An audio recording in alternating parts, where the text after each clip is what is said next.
Kwizera ni kumwe, umubatizo n'umwe wa wundi Yesu Kristo yabatijwe murabizi, niwo tugomba kubatizwa. Kwizera ni kumwe, Imana ni imwe, umwuka ni umwe. Haleluya.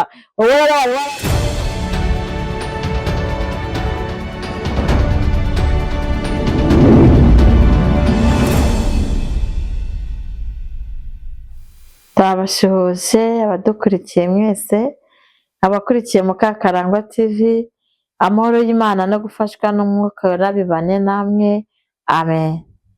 Turashimira Imana yakongeye kutugirira icyizere, tukaba twongeye kuza tuganira ijambo ry'Imana, waba uherereye hafi, waba uherereye kure, ku mpande zose turakuraritse ku muyoboro wacu. Twazanye ijambo twahawe n'Imana ritangiza uyu mwaka cyangwa se ritangiza uku kwezi kwa kabiri tugiye kujyamo ugakomerezaho. Hari abapfuye, hari abakiriho, hari abatakibukwa, hari abibukwa. Ndagira ngo wowe Imana yagiriye ubuntu uze tubashe kuganirira ijambo, wumve ikintu Imana igushakaho muri iyi minsi, nanjye numve icyo Imana inshakaho, tubashe kubihuza, tubane hamwe no gutegereza Imana no gukora kw'Imana. Reka dutangire rero dusenga. Turagushimiye Mana, uri umukozi w'umuhanga, izina ryawe nirihimbazwe. Watubereye Imana, warakoze. Yesu waduhuje na Papa, warakoze. Rero uyu mwaka uhise byari bikomeye, wabanye na buri umwe mu ruhande rwe, dutangiye n'uyu nguyu, turagira ngo uze utangirane natwe, uze utubere Imana.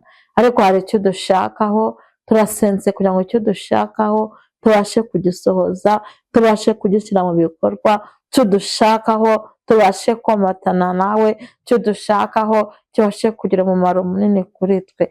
Urakoze, tuguhaye ikaze mu izina rya Yesu wabambwe rimwe gusa. Amen. Amen.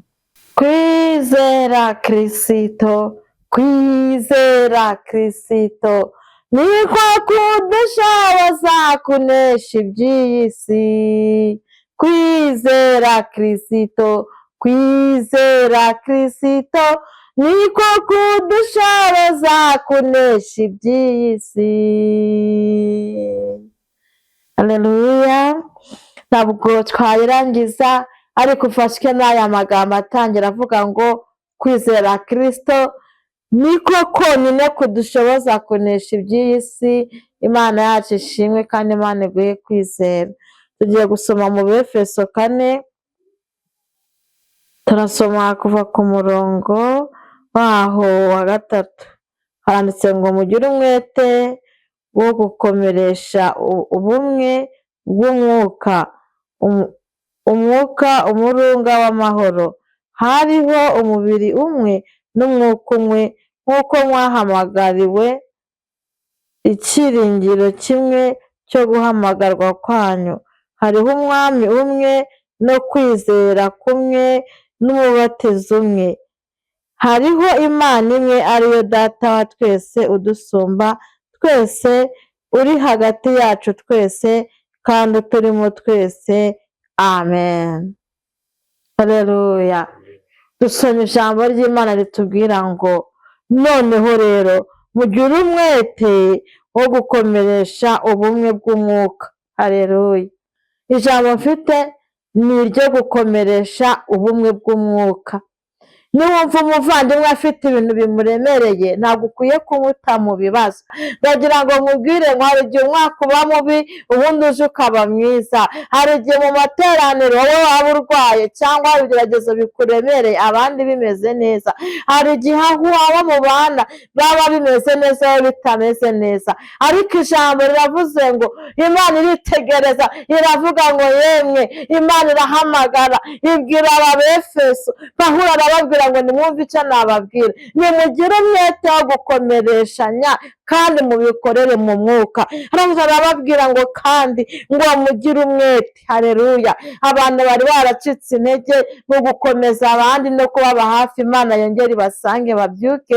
Natwe twese tugire intego yo kuvuga ngo ubwo Imana ari imwe, umwuka akaba ari umwe, kwizera akaba ari kumwe, hakorwa iki? Hakorwa gufatanya, gukomezanya, mu buryo bwo mu mwuka. Imana ishimwe.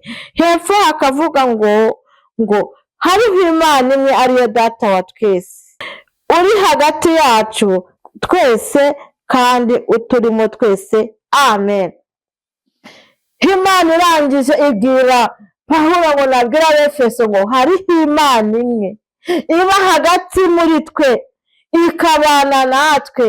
Iyo Mana tuyiboneramo kwizera kumwe, mu mwuka umwe no mu mahoro. Tugasoreza kuri uyu murongo uvuga ngo, kuri uyu murongo wa 5, hariho umubiri umwe n'umwuka umwe, nk'uko mwahamagariwe icyiringiro kimwe cyo guhamagarwa kwanyu. Hariho Umwami umwe no kwizera kumwe n'umubatizo umwe. Amen. Kwizera ni kumwe, umubatizo ni umwe, wa wundi Yesu Kristo yabatijwe murabizi, niwo tugomba kubatizwa. Kwizera ni kumwe, Imana ni imwe, umwuka ni umwe. Haleluya. Wowe rero wari warataye ibyiringiro, wongera Imana uve ko iguhaye ibyiringiro. Mboneyeho gushimira Imana ko ndi gusoza umwaka nanjye numvaga yuko bikomeye, ariko nakomeje kwizera ngira no kwiringira Imana, irazimpa igisubizo. Ndayishimira ko abanye nanjye mu kwa 12. Ibyo naboneyemo nahagaze mu kwizera, hanyuma ibasha kunyiyereka. Nanjye nje kukubwira ngo rero menya ko kwizera kwawe kuzazana amahoro, mubatizo umwe, Imana imwe. Ntukumve ko Imana iri kure, aho kunyumva ko Imana iri hagati yawe hafi aho ngaho. Ndashimira Imana yabanye nanjye, ndashimira Imana yabanye namwe, kandi ikomeje kutugirira icyizere ko nituyihamagara izaza, nituyizera izaza igakora, kandi ko nituyibera hafi nayo izaba hafi yacu. Imana ishimwe kandi Imana ihabwe icyubahiro. Dushimiye Imana ku byo yakoze, tuyiragije n'ibisigaye. Imana ishimwe. Reka dusenge Imana, ariko uvuge ngo kwizera ni kumwe, umubatizo ni umwe, kandi ibyo byose tujye dufatanya kwihanganishanya mu buryo bwo mu mwuka. Mu mubiri ni habi, mu mwuka ni heza. Imana ishimwe. Reka dusenge. Waba udukurikiye urwaye, waba udukurikiye byanze, waba udukurikiye wabuze igisubizo, ariko reka dusengere muri iri jambo, wumve ko kwizera kwawe kuzaguhuza n'ibisubizo. Imana ishimwe. Data, mu izina rya Yesu, Imana y'amahoro, turagushimiye.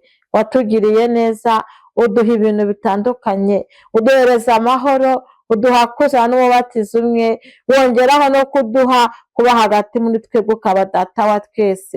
Uri Data wa twese, nta kintu twabura, nta n'icyo twakuburana. Gera ku murwayi, ukuboko kwawe kuremerera abarwayi babashe gukira. Gera ku muntu wese ufite ibibazo, ukuboko kwawe kumuremerere abashe kubona gukora kwawe. Gera ku muntu wese nedonasanibo byayobeye abashe kubona ukuboko kwawe ko kumuremereye, kandi abashe gukuramo igisubizo. Fasha buri wese mu mwanya we, ntutureke aho kutubera Imana, utubambire ihema. Tugushimiye ko uri kumwe natwe, kandi tukuragije ibisigaye, mu izina rya Yesu wabambwe rimwe gusa. Amen. Amen.